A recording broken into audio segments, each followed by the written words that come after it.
Sorry, pero ang selfish mo, ma. Ang selfish mo. Pangay ng selfish, pinayagan kita mag-abroad para sa pamilya. Ha? Dahil gusto ko mag-improve ang pagkatao mo. Ngayon, ako ang selfish? Ha? Ikaw. Paano ako naging selfish? Paliwanag mo. Tagalogin mo ang selfish.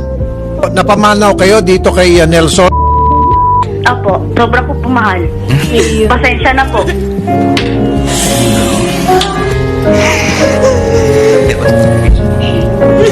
Pasensya na po.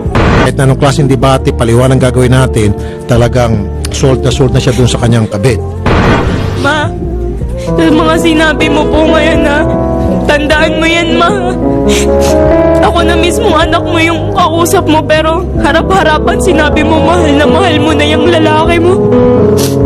Hindi mo alam kung anong epekto sa akin nito at sa mga kapatid ko na anak mo. Mag-ingat ka na lang.